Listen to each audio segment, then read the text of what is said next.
Shalom mes amis. Chaque Shabbat, nous lisons 2 parachiotes, une le matin et une l'après-midi à Mincha. Et le Rabbi nous pose la question, comment est-il possible que dans ce Shabbat, nous avons lu le matin la paracha Kitetse et l'après-midi la paracha Kitavo. Ce sont 2 étapes de situations complètement différentes. Kitetse représente la sortie en guerre et Kitavo représente l'arrivée en Eretz Israël après tous les combats, dans le shalom, la paix, la sérénité et la richesse. Comment concilier ces 2 situations en un seul Shabbat? Nous voyons déjà que même dans le nom, il y a une opposition. Kitetse, c'est quand tu sortiras. Kitavo, c'est quand tu arriveras. Ensuite, même dans le sujet de la paracha, dans le sujet de Kitetse, c'est tout le sujet de la guerre. Et dans le sujet de Kitavo, c'est toute l'arrivée en Eretz Israël, c'est l'offrande à Kadosh Baruch Hu des premiers fruits de la terre, c'est jouir de sa terre. Kitetse, c'est la guerre, et Kitavo, c'est l'héritage. Et il y a même une opposition au niveau de la halacha, puisque le Rambam nous explique que quand on part à la guerre, alors les soldats ils devaient écrire un guet à leurs femmes, ils devaient oublier tout ce qu'ils avaient à cœur et se concentrer que sur la guerre, être concentrés que sur leur action de guerre. Alors que Kitavo, c'est tout le contraire, c'est un esprit de repos et de calme et de reconnaissance à Kadosh Baruch Hu. Donc encore une fois, comment concilier ces 2 oppositions? Le Rabbi nous explique que la guerre dont on parle dans cette paracha, c'est une guerre qui n'est pas obligatoire. On sait qu'il y avait des guerres obligatoires contre les 7 peuples, c'est-à-dire Yoshua, il a fait la guerre contre les 7 peuples pour conquérir la terre d'Israël. Mais il y avait des situations où le roi d'Israël décidait d'agrandir son territoire, ou parce que le peuple juif se sentait en danger, alors on faisait des guerres. Mais ce n'étaient pas des guerres obligatoires. Alors le Rabbi nous pose la question. Il nous explique que au niveau spirituel, au niveau de notre travail dans ce monde-là, qu'est-ce que ça veut dire sortir en guerre? En fait, c'est toute notre avodat Hashem. En effet, la Neshama, elle sort du Kisei HaKavod, de sa source la plus haute, et elle descend dans tout l'enchaînement des mondes jusqu'à arriver dans ce monde-là pour conquérir le gouffre, pour nettoyer le gouffre, pour l'élever, pour élever le corps, et aussi pour élever sa partie qu'elle a dans le monde, puisque chaque juif, il a un certain travail à faire dans le monde, il doit élever une certaine partie du monde, et bien entendu, élever le corps dans lequel il est. Et c'est un travail très très dur pour la Neshama, de descendre d'un endroit tellement haut, d'un endroit tellement kodesh, et de descendre dans un monde tellement obscur, tellement grossier, et pourtant elle doit se battre à chaque instant pour faire sa mission. Donc on sent vraiment que c'est une mission de guerre. Elle doit vraiment se battre constamment contre l'obscurité et contre les forces du mal. Et s'il en est ainsi, alors pourquoi Rashi dit au début de la paracha que ici on parle d'une milchemet reshut, d'une guerre qui n'est pas obligatoire? Est-ce que le fait de servir à Kadosh Baruch Hu n'est pas une obligation? Et à l'opposé, nous avons la paracha Kitavo. La paracha Kitavo, c'est servir à Kadosh Baruch Hu dans un état de plénitude, dans un état où il y a le Beth Amikdash, où il n'y a pas le Yetzer Hara qui nous embête constamment, il n'y a pas de guerre à faire, que tout est élevé, de s'élever de niveau en niveau. Donc en fait, on peut comprendre que le Kitetse, c'est le travail de la Galout, et Kitavo, c'est le Matzav de la Géoula, puisque le travail des Bikurim ne peut pas se faire effectivement puisque nous n'avons pas le Beth Amikdash. Donc c'est tout le travail de préparation à la Géoula pour arriver à cette étape-là. Donc encore une fois, on va essayer de comprendre c'est quoi cette opposition. Et donc pour nous donner des explications, le Rabbi nous fait souligner aussi que ce Shabbat, nous avons lu 2 Pirkei Avot, le Perek Aleph et le Perek Bet. En Israël, nous avons lu que le Perek Bet, mais dans tous les autres pays, c'était Aleph et Bet. Et si on voit bien, le Perek Aleph représente tout le travail, puisqu'on parle de Moshe qui a transmis à ses élèves, et ainsi de suite, et c'est tout le sujet du travail. Alors que le Perek Bet, c'est plutôt le sujet de la récompense. Donc, le Rabbi nous pose encore la question pour nous montrer encore que aussi bien au niveau des parachiotes qu'au niveau du Pirkei Avot, il y a une grande opposition. Et il commence à nous expliquer que quand tu travailles, tu penses toujours au salaire. Tu es toujours dans l'action pour recevoir le salaire. C'est toujours un mouvement de stress, un mouvement de course. Alors que Kitavo, c'est le repos, c'est s'élever de niveau en niveau. Donc on comprend bien qu'il y a une étape, c'est le travail, c'est Kitetse. Et il y a une étape, c'est le salaire. Ok, mais alors comment réunir ces deux choses-là dans un seul Shabbat?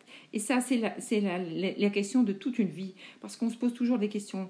Et pourquoi je me lève le matin? Et pourquoi je dois faire des efforts? Et à quoi ça sert tout ce travail-là? C'est pour aboutir à quoi? Qu'est-ce que je vais gagner de tout ça?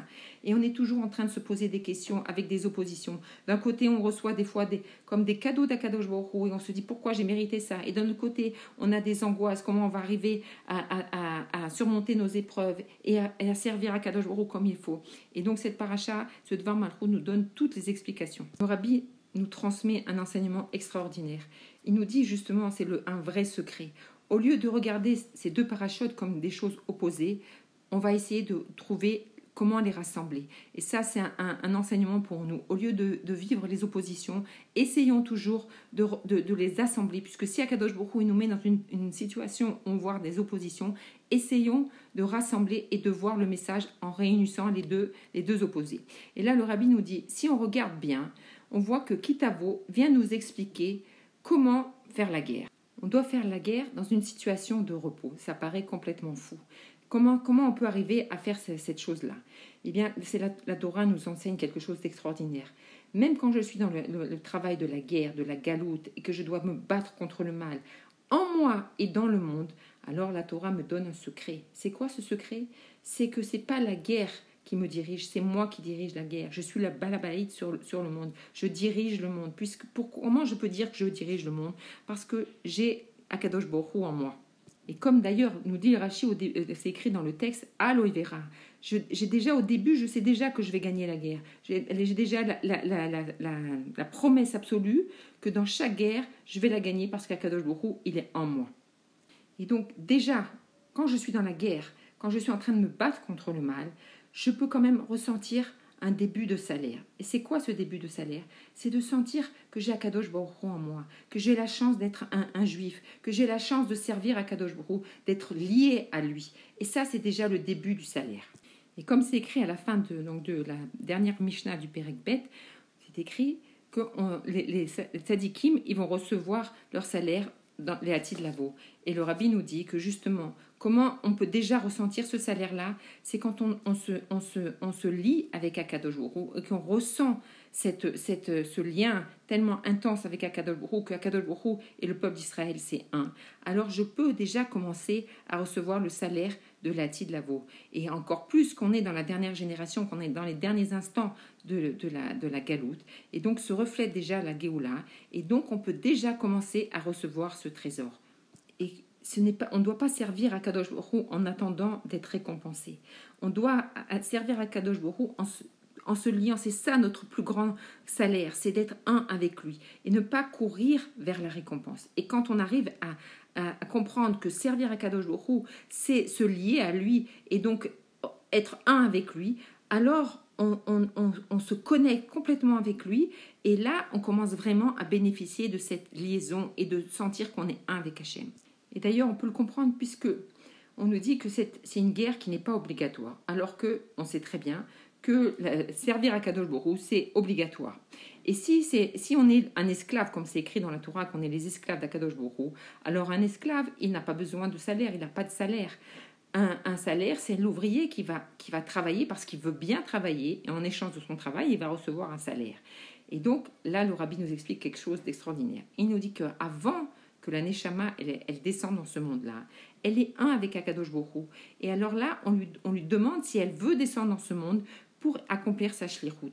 Et là, on parle de salaire, parce que c'est elle qui décide si oui ou non elle va descendre dans le monde. Mais à partir du moment où elle accepte cette shlichut et qu'elle descend dans le monde, alors elle ne ressent plus sa source, elle ne ressent plus Akadosh Baruch Hu. Et là, dans ce monde-là, elle est comme une esclave. Et là, elle doit faire le travail de décantation du monde. Elle doit élever le monde, elle doit élever le gouffre. Et là, elle n'a plus cette lueur de sa neshama. Et donc, tout notre travail, c'est quoi? C'est justement de révéler dans notre corps et dans le monde cette neshama, cette partie de Dieu, cette irida chez Banefesh. Et là, quand on va réussir à dévoiler ça en nous, alors toutes nos conditions, elles vont être différentes. Et là, on pourra réaliser le but de notre shlichut. Et c'est pourquoi Kadosh Baruch Hu, il a créé le monde? Parce qu'il avait une tava, il avait envie d'une maison dans ce monde-là.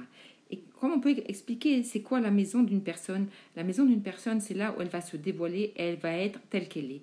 Et c'est ça ce qu'Akadosh Baruch Hu, il veut. Il veut pouvoir se révéler dans ce monde d'une manière authentique, d'une manière réelle, de se dévoiler complètement dans ce monde-là. Et comment il peut faire ce travail-là? Justement, on sait qu'Akadosh Baruch Hu, il était seul dans le monde, il n'y avait rien d'autre. Il a dû se contracter pour faire place au monde. Et pour réaliser ce travail-là, il faut quelqu'un qui soit en même temps, qui a le statut d'une personne vivant dans ce monde, mais en même temps avec des forces et avec une partie de Dieu lui-même pour savoir qu'est-ce que Hachem il veut de ce monde, pour réaliser son travail. Et donc c'est ça le juif. Le juif, il a en même temps une partie où il paraît être comme tous les êtres vivants de ce monde-là, et en même temps, il a cette partie de Dieu qui est en lui pour pouvoir réaliser ce travail, cette shlichut qui lui a été donnée. Et c'est donc pour ça, puisque le but, c'est de transformer le monde en une demeure pour Dieu. Alors quand un juif, il va faire une mitzvah, comme on s'est écrit que le salaire d'une mitzvah, c'est la mitzvah, ce qui veut dire que quand un juif, il va faire une mitzvah, il va dévoiler à Kadosh Baruch Hu, il va dévoiler déjà l'endroit où Akadosh Baruch Hu, il peut habiter. Donc par le fait qu'il va dévoiler, il va remplir sa mission et déjà il reçoit il reçoit déjà un trésor de ça. Et comme le Rabbi nous dit que toutes nos actions et toutes les mitzvot qu'on a pu faire, elles sont enfermées dans un coffre, dans un trésor. Et que ce coffre, qui a la clé de ce coffre? Eh bien c'est nous. Chaque juif, il a la clé de ce coffre. Et qu'à chaque instant, il peut ouvrir le coffre et recevoir tout ce trésor qu'il y a dedans. Et comment on peut faire pour ouvrir ce trésor? En rajoutant dans nos actions. Plus on va rajouter dans les actions de dévoiler Akadosh Baruch Hu, que ça soit dans le Limud Torah ou dans les mitzvot, c'est-à-dire faire des actions qui sont du domaine de l'Ein Sof, c'est-à-dire se dépasser, vraiment faire que dans chaque chose qu'on va faire, on va voir Akadosh Baruch Hu, et bien comme ça, on va ouvrir le trésor et voir que la Géoula est déjà là. Donc on doit, pour faire ce travail, se rappeler toujours qui on est, qu'on est une partie de Dieu habillée dans un corps, qu'on doit faire le travail donc dans un certain repos, qu'on ne doit pas sentir l'opposition et la force du monde, parce qu'on est au-dessus, comme c'est écrit au début de la paracha, Aloï Vera, tu es au-dessus, et qu'on doit ramener les captifs. Qu'est-ce que ça veut dire ramener les captifs? C'est ramener toutes les étincelles de Gdusha qui sont perdues dans le monde, et par notre travail, on les ramène. Et savoir que justement tout ce travail, c'est de ramener toutes les lumières du monde de Tohu, comme on l'a déjà répété plusieurs fois, ce monde qui est un monde de lumière très, très grande, et que justement par nos actions, dans ces derniers instants de la galoute, on ramène ces lumières qui sont très très grandes vers Akadosh Baruch Hu. Pour faire ce travail, le Rabbi nous explique quelque chose d'extraordinaire. Il nous dit de la même manière que quand un salarié doit faire un travail, on lui donne les conditions de travail pour qu'il puisse accomplir son travail de la meilleure manière. Alors, pareil pour Akadosh Baruch Hu, il s'engage à nous donner toutes les meilleures conditions pour qu'on puisse accomplir le travail. Et quand on est persuadé de ça, alors on voit la main d'Akadosh Baruch Hu dans tous les domaines et on voit comment il nous aide à remplir notre mission et qui nous aide à aboutir vers le but ultime de dévoiler Akadosh Baruch Hu dans le monde par Mashiach Tzidkenu, aujourd'hui même, Bezrat Hashem. Et que tout ce travail-là, il se passe pendant le mois d'Elul, c'est pas pour rien qu'on lit cette paracha au mois d'Elul, et qu'on réunit donc Anil et Dodiv et Dodilik, ces deux travails, d'un côté de s'élever vers Akadosh Baruch Hu, et de l'autre côté de faire le Kéli pour recevoir le flux du vin, on le fait d'une seule manière, c'est-à-dire en se connectant vers notre source, et quand on va se connecter vers cette source-là, notre Yechida Sheba Nefesh, alors on va accomplir tout notre travail d'une manière de repos et de Gilouï. On va voir tout ce travail aujourd'hui même, comme on l'a déjà dit, Yechi Adonai, nous Moré, nous Verbe, nous Melech HaMashiach, l'Olam Vaed. Shalom mes amis. Chaque Shabbat, nous lisons 2 parachiotes, une le matin et une l'après-midi à Mincha. Et le Rabbi nous pose la question, comment est-il possible que dans ce Shabbat, nous avons lu le matin la paracha Kitetse et l'après-midi la paracha Kitavo? Ce sont 2 étapes de situations complètement différentes. Kitetse représente la sortie en guerre